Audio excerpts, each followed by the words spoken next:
Light in the lecture hall came from one source, the colossal hologram of a stalking nightmare. Within the diorama, a creature of mobile darkness drank the starlight of a simulated nebular forest. It was long and sinuous, its body a patch of absolute nothingness. Its only features a constellation of cold, blue eyes and claws with edges that wavered, distorting the light around them.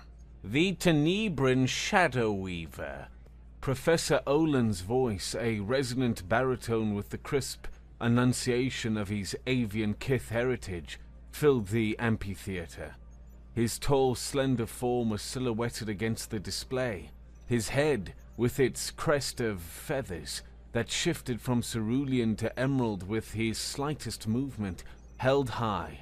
A Tier 2 predator. It hunts by excising its prey from space-time for a nanosecond, allowing it to strike without ever technically being in the same physical location. A living whisper of murder, woven from starlight and silence. Of course, he added, a lecturer clarifying a fine point. This process requires immense energy, allowing for only one such strike per hunt. Moreover, the creature itself is as fragile as spun glass, potent but limited. He gestured, and the Shadow Weaver dissolved. It was replaced by a hulking armored behemoth, a walking fortress of interlocking obsidian-like plates that stood atop a simulated volcanic peak. And finally, the pinnacle, the undisputed alpha, the Valdressian Plate Lord. Olin's voice swelled with a pride that was both academic and deeply personal. Tier 1. Its body is a carapace of biomineralized armor, layered sheets of protein and metal capable of withstanding direct atmospheric entry. Its primary weapon is a focused sonic blast, a targeted earthquake that can liquefy the internal organs of its prey from a kilometer away. I was present on the expedition that first recorded it. From a shielded bunker 5 kilometers away, we watched it turn a granite mountain into gravel with a single sustained pulse. It does not hunt for sustenance. It hunts to eliminate competition, and it considers an entire planet its territory. The Plate Lord let out a silent, holographic roar that nonetheless seemed to shake the very foundations of the room. The students, a diverse menagerie of the galaxy's brightest, watched. Gorons, their lower pair of heavily muscled arms resting on their knees, while their upper pair took notes on data slates, sat beside wispy psionic Gelcor and small furry Crash, their multiple eyes wide. Olin spread his arms wide, the gesture of a maestro concluding a symphony. The Plate Lord faded, and the list appeared in the air. 13 names, ranked in descending order of lethality, growing in stark, authoritative text. "These," he stated, his voice resonating with the finality of a law being etched into stone, "are the 13 undisputed apex predators of the known galaxy, the pinnacle of evolutionary lethality. From the cellular deconstruction of the phage maw to the brute force of the Plate Lord, this list represents 50 standard years of research, 112 peer-reviewed papers, and the foundational text for the Galactic Concordancy's Threat Analysis Regulations. It is complete. It is definitive." He paused, letting the weight of his declaration settle. "Questions are, of course, pointless, but procedural norms dictate I ask for them nonetheless." A beat of stillness, then another. Then from the shadowed upper tiers at the very back of the hall, a single, unassuming hand was raised. Professor Olin's head feathers ruffled in a subtle, almost imperceptible sign of irritation. He squinted, his famously sharp kith eyes, capable of spotting a field mouse from a kilometer up, easily pierced the gloom. The hand belonged to the human, the quiet one, the exchange student from the Sol system, Carter, Cole Carter. He was an engineering student, Olin recalled, the thought accompanied by an involuntary curl of his lip. A plumber, essentially, dabbling in the hallowed halls of xenobiology. Yes, Mr. Carter. Olin's tone was that of a man indulging a child who had asked why the sky wasn't green. You have a query regarding the established canon of galactic predators. The student lowered his hand. His voice, when it came, was not loud, but it carried with a strange, calm clarity that cut through the cavernous space. Not a query, Professor. A correction. You missed one. A low murmur rippled through the assembled students. A Jelkor's head fronds vibrated with amusement. In the front row, a massive Goran student named Brev shifted his bulk, his lower set of arms crossing over his chest in a gesture of blatant skepticism. I missed one, Olin repeated, the words dripping with condescending delight. This was a teaching opportunity, after all, a live demonstration of flawed methodology. Indeed, one has been missed from a list that dictates interstellar policy and first contact regulations. Do you have any idea of the sheer unmitigated arrogance of that statement, Mr. Carter? Yes, Cole replied, with no change in his calm demeanor. I've calculated the probable socio-political ramifications. They're significant. That's why I'm pointing it out. This was not the response Olin expected. He had anticipated a fumbling, backpedaling apology. Instead, he got a cost-benefit analysis. Then by all means, Olin said, his voice taking on a dangerous silkiness, do not keep us in suspense. Name the mythical 14th predator. Cole's eyes met Olin's across the lecture hall. His gaze was steady, unwavering. Humans. The word, spoken so plainly, so devoid of theatrics, hung in the air for a solid 3 seconds. Then, the dam of university decorum broke. A wave of disbelief washed through the hall. It started as a ripple of confused murmurs, then escalated into snorts of derision, and finally outright laughter. Brev the Goran let out a booming laugh that shook his massive frame.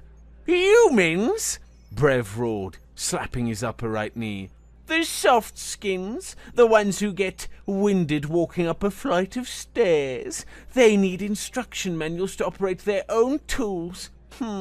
My cousin has a human groundskeeper on his orbital estate. He's terrified of spiders. The laughter intensified. Olin held up a hand, not to defend Cole, but to regain control of his classroom. He was a scientist, and this absurdity required a scientific public dismantlement. Silence! He commanded, and the room obeyed. He turned his full attention back to Cole, his expression one of profound academic pity. Mr. Carter, I am not a monster. I will give you this one opportunity to retract your statement, and we will all charitably assume you've been inhaling coolant fumes from whatever rudimentary engine you were tinkering with this morning. I haven't been near any coolant systems today, Professor, Cole said calmly, and I stand by my statement. Olin sighed, a long theatrical exhalation. Very well. He flicked his wrist, and the list of 13 predators vanished, replaced by a new holographic file. It was a standard galactic concordance data sheet, stamped with a large, dismissive classification. Official file, Homo sapiens, Olin read aloud, his voice a tool dissecting each word. Sentient species, Sol system origin, classification, Tier 9, non-threat. He let the words hang in the air. Tier 9 was the classification for creatures like the glimmer moth of Alpha Centauri, delicate, pretty, and utterly harmless. It was one step above inert geological formations. Let's review the data, shall we? Olin continued, pacing before the file as if prosecuting a case. Integument, soft, unarmored epidermis, highly susceptible to laceration, puncture, and radiation. Skeletal structure, low-density calcium composite, prone to fracture under moderate impact. Sensory array, auditory range, 20 to 20,000 Hertz, laughably narrow. Olfactory senses, rudimentary. Vision, limited to a pathetic sliver of the electromagnetic spectrum. Natural weaponry. He paused for dramatic effect. None. No claws, no fangs of note, no venom sacs, bioelectric discharge, or psionic capabilities. He stopped and looked directly at Cole. He looked at the human, at his soft, dexterous hands resting on the desk before him. All Olin saw was the absence of weapons, the empty, helpless hands of a victim. Your species' greatest predatory achievement, Mr. Carter, is listed here as persistence hunting, which seems to be a glorified term for chasing something until it gets tired and falls over. The file concludes. Olin's voice dripped with finality. That tool use is a compensatory survival strategy. A crutch developed to overcome your myriad biological failings. Your claim doesn't just contradict my list, Mr. Carter. It contradicts the entire, empirically established body of xenological data. He gave Cole a sharp, predatory smile. Given this evidence, your claim is not merely wrong. It stands in defiance of all known facts. The predator you describe simply does not align with the biological reality of Homo sapiens. Therefore, your hypothesis is rejected on foundational principles. No one spoke. Every eye in the room was fixed on the lone student in the back row. Olin waited for the crushing weight of factual evidence to do its work. Cole's response was, as always, quiet and measured.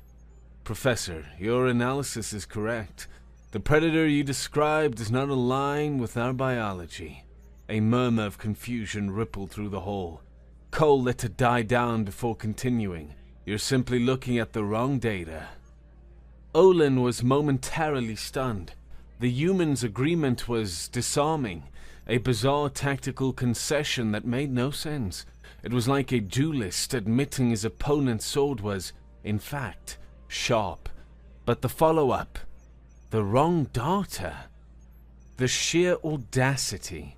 Olin's brief confusion hardened back into intellectual certainty.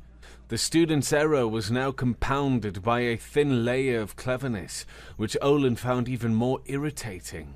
The wrong data? Olin chuckled, a dry, humorless sound. Mr. Carter, the data set is the organism. Its biology. Its physical form. That is the very foundation of xenobiology. To suggest otherwise is to suggest we study the stars by analyzing the mud. It is absurd. He saw the path forward clearly now. A demonstration. A practical, undeniable lesson.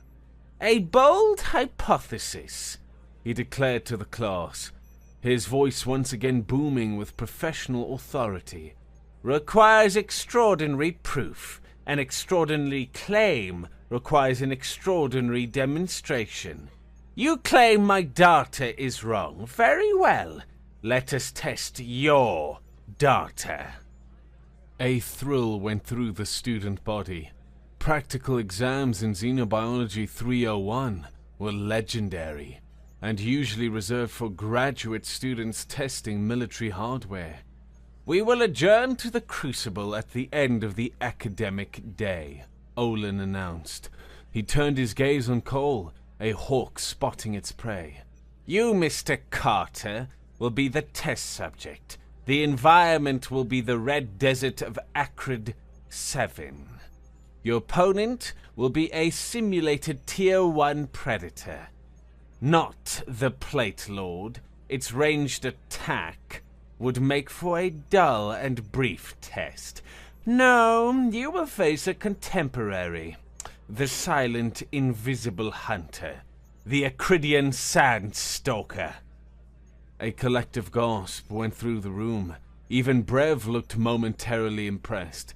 The Sandstalker was a legend, a creature so perfectly adapted to ambush hunting that most of its victims were never even found. This simulation is, of course, non-lethal, Olin continued, their statement a mere formality. It is designed to end upon the system registering a terminal diagnosis, a state of biological incapacitation from which recovery would be beyond any chance, a crushed skull, a severed spine, exsanguination. The computer is an unflinching diagnostician. Rest assured, Mr. Carter, he fixed Cole with a final, piercing stare. The only danger you will face is the intellectual one of being proven unequivocally, irrefutably, and very, very publicly wrong. Cole Carter simply nodded, his expression unchanged. Understood, Professor. What time? The corridor to the Crucible was long, white and sterile, smelling faintly of sterilized air and antiseptic. The polished floor reflected the harsh, rhythmic pulse of the overhead lights. Cole's footsteps were nearly silent, a stark contrast to the deliberate, clicking stride of Professor Olin, who had intercepted him at the entrance to the wing. This is academically unsound, Mr. Carter, Olin said, falling into step beside him. He wasn't speaking to the student, but for the record, for the invisible arbiters of academic integrity he felt were always watching. It's a waste of the university's resources and your time. More importantly, it is a needless exercise in humiliation. There is no shame in retracting a flawed premise. In fact, it is the cornerstone of the scientific method. Admit your error, and we can all return to our studies. Cole didn't look at him.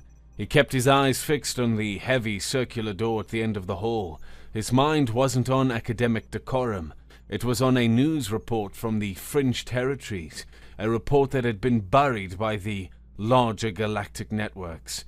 A Kith pirate vessel had raided a human colony on Glee 667cc, citing the Concordance's non-threat classification as legal justification for what they termed resource acquisition from a non-sentient equivalent species.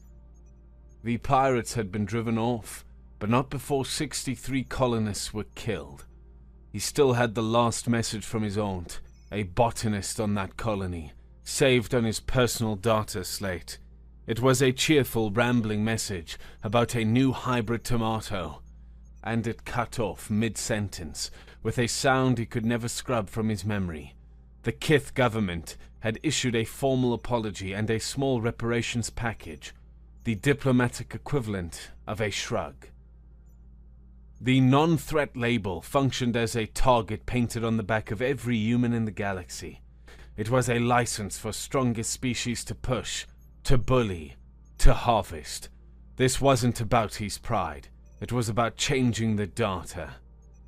Professor, Cole said, his voice low and even. When a system consistently produces outputs that don't match observed reality, the system is flawed. The flaw is in your definition of predator. Olin stopped, his feathers bristling. My definition has stood for half a century. An old error is still an error. Cole replied, not unkindly. He reached the crucible door. I stand by my data. Olin watched him. For a moment the arrogance in his sharp eyes wavered, replaced by a sliver of curiosity, buried under a mountain of certainty. He gestured to the door controls. As you wish. The world awaits. Cole placed his hand on the scanner. The heavy door hissed open, revealing a vast, empty chamber. A grid of grey floor tiles under a dome of neutral lighting. He stepped inside, and the door hissed shut behind him, sealing him in. Cole stood in the center of the grey grid. For a moment there was only the low hum of quiescent technology. Then the sharp, clean scent of ionizing static filled his nostrils, quickly replaced by a wave of oppressive dry heat that felt utterly real, carrying the faint metallic scent of scorched rock. The world resolved around him. The grey floor became rust-red sand, so fine it was almost dust. The neutral dome overhead blazed into a binary star system, one large, angry red giant and a smaller, blistering white dwarf, searing the landscape in a double-shadowed glare. Jagged, black rock formations sculpted by millennia of wind erupted from the desert floor. He noted outcrops of sharp, glassy obsidian among the weathered sandstone, a geological anomaly common to Acrid Seven's violent, volcanic past. The oppressive heat was a physical weight. Cole could feel the synthetic grit of sand under the soles of his standard-issue university boots. Back in the lecture hall, the main holographic display had switched to a first-person view from Cole's perspective. Smaller inset windows showed his biometrics, heart rate, respiration, blood pressure, core temperature. The entire student body, along with several other curious faculty members who had heard the rumors, watched in a rapt stillness. Professor Olin stood at his lectern, arms crossed, a grimly satisfied expression on his face. Observe, class, the initial environmental shock. Note the physiological response, the elevated heart rate, the increased respiration, the classic precursor to the flight or fight response. In a true predator, we would now see a focusing, a preparation for the hunt in a prey species. He didn't get to finish his sentence. A line of displaced sand kicked up in a high-speed arc. It was coming. He didn't think. He reacted, throwing himself sideways with a desperate rolling dive. A scythe-like talon, the color of polished obsidian, and as long as his forearm sliced through the air where his chest had been a millisecond before. The sound it made was a sharp shing of displaced air. Even without contact, he felt the pressure wave of its passage. A thin red line of fire bloomed on his left bicep, where the very tip of the talon had grazed him. The simulation's cold, female voice echoed in the chamber and in the lecture hall. Subject has sustained superficial laceration to left arm. Minor blood loss detected. Subject remains combat effective. The class gasped as one. The speed of the attack had been breathtaking. Cole scrambled to his feet. He ran. He didn't look back, just pure, desperate motion. In the lecture hall, Brev the Goran smirked, leaning to his neighbor. See, he runs like a frightened thump-thump on my homeworld. He doesn't even zigzag. Basic prey behavior. Professor Olin nodded slowly, his eyes fixed on the main screen. The flight response. It was exactly as he'd predicted. The experiment was proceeding along expected lines. The human was prey, frightened, panicky prey. The end was only a matter of time. Cole ran. His mind was not panicking. It was working. The terror was a cold, separate thing, a subroutine running in the background. His primary consciousness was a whirlwind of calculation. He ran, lungs burning. 63 colonists. The sand dragged at his boots, each step a monumental effort. Aunt Julia's last message, that awful final sound, a blur distorting the air like heat haze gained on him. A predator toying with its meal. They called it resource acquisition because of a line of text in a file.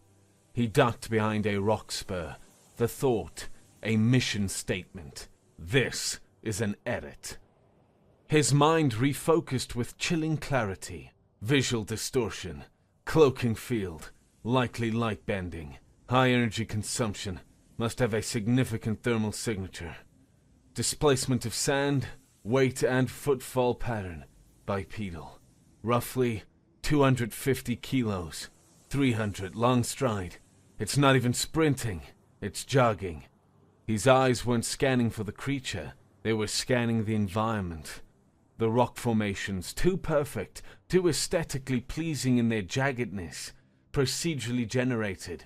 But the crucible wasn't a god space, it was a machine, a room, and every room had infrastructure.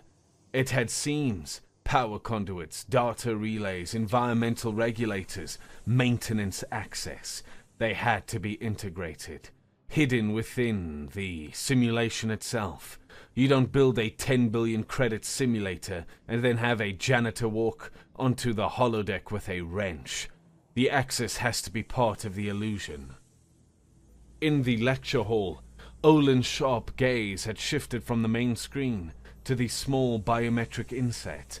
He saw the human's heart rate, 185 beats per minute, respiration frantic, classic signs of terror and extreme physical exertion.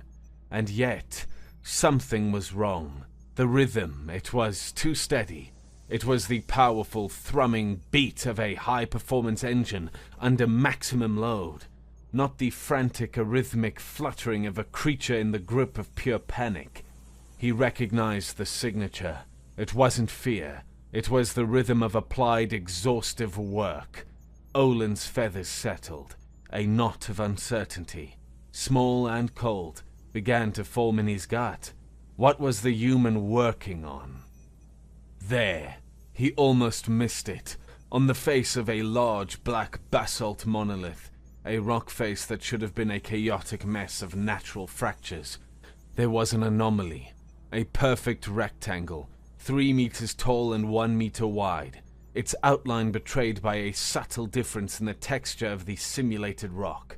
It was almost invisible, but to an engineer's eye, trained to spot stress lines and fabrication seams, it stood out like a beacon, a heavy-duty, mag-locked maintenance panel. He changed direction, a sudden sharp pivot that cost him precious energy, and sprinted directly for the monolith. He ducked into a narrow gap between 2 rock spurs, momentarily breaking line of sight with his invisible pursuer. His eyes scanned the ground, sand, pebbles, rocks, and there it was, a chunk of the black, glassy obsidian he'd noted earlier, dense, hard, sharp-edged. He scooped it up without breaking stride. The rock was heavy in his hand, its sharp edge biting into his palm. A good weight, a good tool. The sand stalker, its hunt momentarily interrupted, slowed its pursuit. It rounded the rock spur, its form rippling the air like a heat mirage. It saw the small, soft creature, its chest heaving, backed up against a solid wall of rock, cornered. In its hand it held a small, dark stone. The alien mind of the perfect hunter, a mind that had never encountered this specific brand of desperation, interpreted the act as futile, A last pathetic gesture of defiance. A cornered animal picking up a pebble to throw at a hurricane. It paused, the distortion in the air growing more intense as it savored the final moments. This was the best part of the hunt, the moment the prey's hope finally died. Cole didn't try to throw the rock. He didn't try to pry at the almost invisible seam of the maintenance panel. That would be like trying to pry open a bank vault with a fingernail. The magnetic locks would be rated in tons. He was an engineer. He had studied the general schematics for standard Citadel high-energy conduits and their access points as part of his coursework on alien power systems. And an engineer knows that you don't fight a system's strengths. You attack its weaknesses. He took a firm stance, his back against the rock face, to the right of the panel. He hefted the dense piece of obsidian. He wasn't looking at the panel itself, but at a specific point on the rock facade about 2 feet to its left. The external locking mechanism, the physical part of the mag lock that engaged with the panel, wouldn't be in the panel itself. It would be housed in the wall beside it. It was a more secure, more robust design, and a physical mechanism, no matter how strong, was subject to the laws of physics, specifically shock and vibration. With a grunt of exertion, Cole swung the heavy rock like a hammer. He pulled all of his weight, all of his desperation into the blow. It wasn't a wild, panicked swing. It was a powerful, calculated strike, aimed at that precise point on the wall. The obsidian connected with the basalt with a sickening crack. The impact sent a violent shockwave through the solid rock. In the lecture hall, the sound was jarring. On the biometric display, Cole's heart rate spiked to 195, then immediately began to settle. For a second, nothing happened. Then, with a heavy, grinding clunk that echoed in the sudden stillness, the magnetic locks on the hidden panel disengaged. A diagnostic fault, triggered by the violent, unexpected kinetic shock to the lock's housing, had caused an emergency release.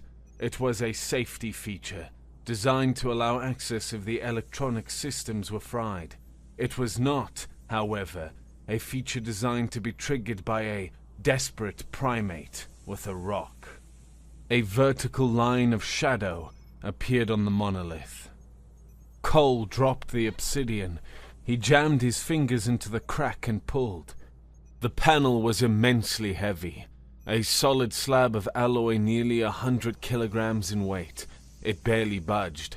His adrenaline-fueled strength was not enough. The hinges were industrial grade, designed to hold. He didn't try to lift it again. Instead, he picked up the sharp-edged obsidian. It was a hammer a moment ago. Now it would be a lever. He jammed its sharpest point into the narrow gap between the top hinge and the frame, wedging it deep. Then, with a pained grunt, he put his full body weight on the end of the rock.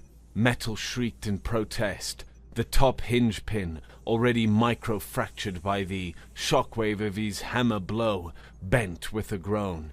He threw his weight against it again. With a sharp snap, the pin gave way. The top of the heavy panel sagged outwards, its massive weight now hanging precariously on the bottom hinge alone. He repeated the process, jamming the obsidian into the lower hinge. It took less effort this time. With another application of focused leverage, he popped the bottom hinge free. The panel fell, crashing to the sandy floor with a heavy, resonant thud that kicked up a cloud of red dust. Inside the recess was the gut of the Crucible's environmental system. Robust physical infrastructure, insulated pipes as thick as his thigh, chunky mechanical levers painted in bright safety colors, and bundled sheaves of armored cable. This was the high-power, low-finesse side of the simulation. This was where the real work got done. His eyes immediately found what he was looking for, a large diameter pipe, sheathed in thick insulation, but so cold that a layer of white frost was blooming on its exposed joints and valves.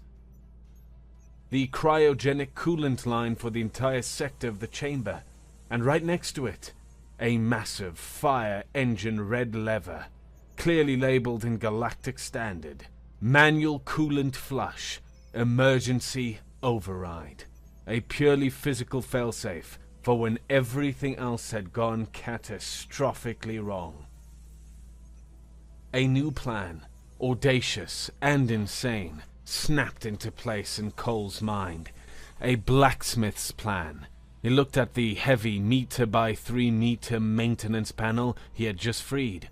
Perfect. He dragged it over the recess, his boots slipping in the sand. The sand stalker watched, its heat-hazed form betraying its alien confusion. Its prey was no longer running. It was building something. This was not in its behavioral database.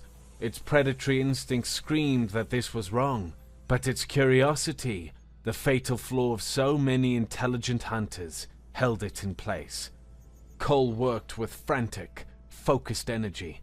He tilted the massive panel on its side. He jammed one of its sharp metallic edges under the handle of the big red flush lever, pushing it upward against the stiff resistance of the valve spring mechanism. The lever was now held in a state of high tension, straining to slam back down. Then he took the heavy panel's other end and propped it carefully against a small, jutting outcrop of rock just outside the maintenance recess. He adjusted it, nudged it, until it was balanced perfectly. A precarious high-tension hair trigger. The massive weight of the panel was holding the emergency coolant lever, open by the barest fraction of an inch of friction against the small rock outcropping. The slightest vibration, the slightest nudge to that supporting rock, and the panel would slip. His trap was complete. It was a purely physical machine, a simple lever and weight system, built from the constituent parts of the room itself. There were no electronics, no hacking, just gravity, mass, and leverage. He backed away slowly, deliberately making himself a target. He leaned against the main rock face, a few feet away from his trap, breathing heavily, making himself look exhausted and cornered. The perfect bait. He was panting, his arm was bleeding, his body was screaming with exhaustion. He looked, for all the world, like a creature at the end of its rope. The Sandstalker's patience finally broke. The strange, pointless activity of its prey was over. The game was done. It was time for the kill. It closed the distance in a silent, wavering rush. There was no finesse now, only the final, brutal application of overwhelming force. It wanted to see the light go out in this strange, soft creature's eyes. It rose up to its full, terrifying height, its form becoming clearer as it prepared to strike. A sleek, chitinous body, long, powerful legs, and 2 massive scythe-like talons. The talon rose, a black scythe against the twin suns. Then it fell. The target was the human's head. The intent was a single, decapitating blow that would smash the soft creature against the rock face he was cowering against. Cole wasn't there. At the last possible fraction of a second, he dropped, falling to the sand as the massive talon sliced the air above him. The Sandstalker, committed to the blow and unable to stop its momentum, struck the rock face with unimaginable force. Thwack! The sound was like a thunderclap. The entire monolith shuddered from the kinetic violence of the impact, cracks spider-webbed across the simulated basalt, and the vibration, the immense shockwave of the Stalker's own attack, traveled through the rock. It traveled to the small outcropping where the heavy maintenance panel was so delicately balanced. The outcropping vibrated. The panel slipped, just a millimeter, but it was enough. The friction holding it in place was gone. The tension was released with the full unopposed force of its own 100-kilo weight. The panel slammed down onto the big red manual flush lever. The lever moved with the brutal, instantaneous finality of a guillotine. Whoomph! Cole felt the sound more than he heard it. A deep, gut-wrenching pressure, change that vibrated through the sand and up his bones. The air, already scorching, was instantly tainted with a new, razor-sharp cold, so intense it felt like inhaling powdered glass. A fraction of a second later, a dozen vents, cunningly disguised as cracks and fissures in the rock formations above the Sandstalker, erupted. A massive, billowing plume of super-chilled gas erupted from the vents. Raw, unatomized, cryogenic coolant vented directly into the desert atmosphere.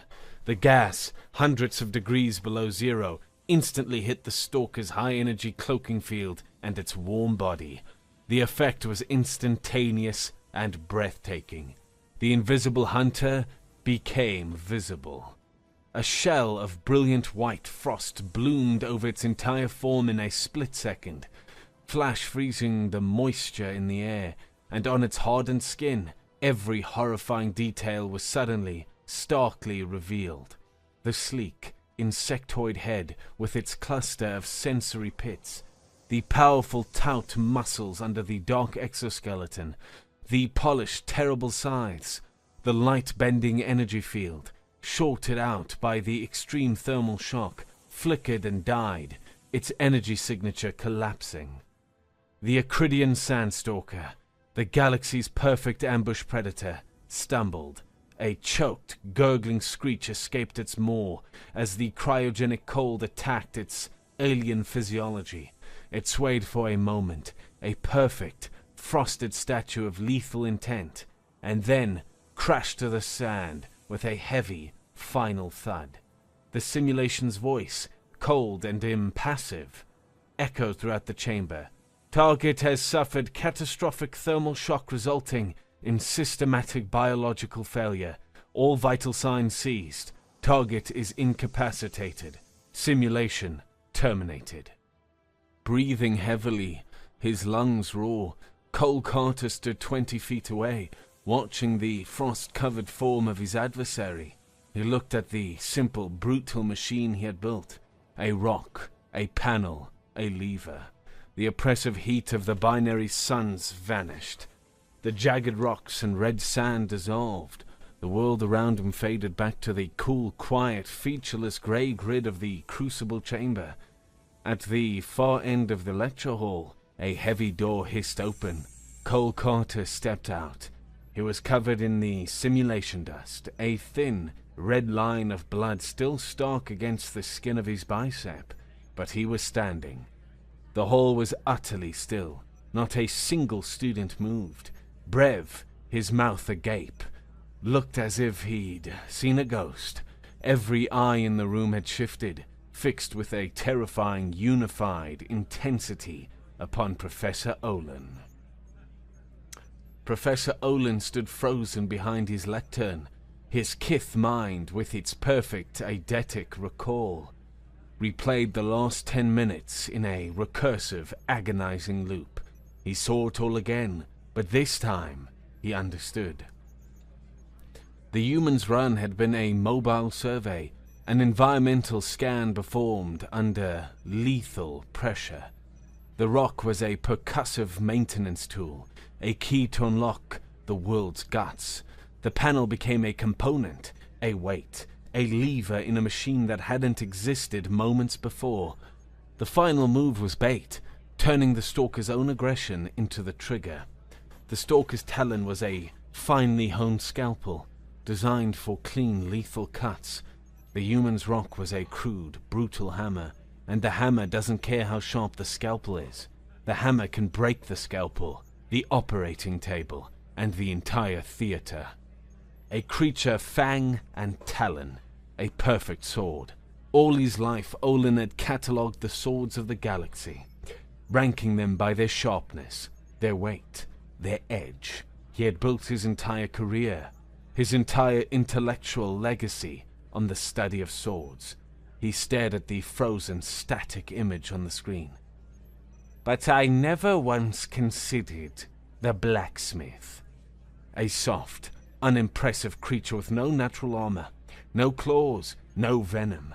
A creature that didn't need to be a weapon because it was something more dangerous. It was a creature that could look at a world, at the very laws of physics that bound it together, and make a weapon of the world itself. The foundation of his 50-year career, the carefully crafted tier system, crumbled into dust in his mind. It was useless. An infant's catalogue of shiny objects. He had been classifying predators by the quality of their teeth, while a creature existed that could turn the planet itself into a giant gaping mouth. His intellectual bias, his pride, his certainty, it all shattered in an instant, leaving behind only the cold, sharp, and utterly undeniable truth. Olin's gaze swept over the sea of stunned faces, past them to the figure of the human standing in the distant doorway. The image of the student, the Tier 9 soft skin, dissolved. In his place stood the living, breathing embodiment of the terrible new principle Olin had just discovered. He saw a mind that did not fit on his scale, a creature whose deadliest attribute was not biological, but conceptual. And in the pit of his stomach, Olin felt a sensation he hadn't experienced since he was a fledgling, cowering in a high nest during a lightning storm, a primal academic fear mingled with a terrifying, unwilling awe. With hands that trembled almost imperceptibly, Professor Olin slowly, deliberately, turned back to face his class, to face his life's work displayed on the hologram. His proud crest of feathers was flat against his skull. His posture, usually so ramrod straight, was slumped. He looked humbled. He looked, for the first time in his long and storied career, completely and utterly shattered. He raised a hand and gestured to the holographic space above his lectern. With a series of slow, deliberate keystrokes on his control panel, he dismissed the image of the fallen Standstalker. He called up his list, the 13 undisputed apex predators of the known galaxy. The clicks of the keys were the only sound in the dead-still hall. Each one was a hammer blow against the edifice of his own legacy. He selected the first name, Valdressian Plate Lord, Tier 1. The letters glowed, then vanished. He selected the second, Tenebran Shadow Weaver, Tier 2. Delete. Gorend Juggernaut, Tier 3. Brev flinched, as if the world itself had struck him, his 4 arms going limp at his sides. Delete. One by one, he erased them all. The Phage Maw, the Skarnath Death Singer, the chitinous hulk of Eridanus B, each name a monument to a lifetime of research, extinguished with a single brutal click. His entire classification system, the bedrock of modern xenology, wiped from existence in less than a minute. When he was done, the holographic display was blank, empty. His voice, when he finally spoke, was a quiet, ragged thing, stripped of all its former resonance and pride. "My classification system," he said, the words tasting like ash in his mouth, "is irrelevant." He took a slow, deep breath. His fingers hesitated over the console. The last words, tier, rank, lethality, were meaningless now. They were a language for describing swords, and he had just met the blacksmith. A new lexicon was required, one that accounted for this terrifying new paradigm. He typed a single, stark heading. The glowing letters appeared in the empty space, absolute and final. Category, contextual predator. Beneath it, he made the first and only entry. He ignored the fields for tier and rank. In simple block letters, the truth appeared on the screen. Number 1, human.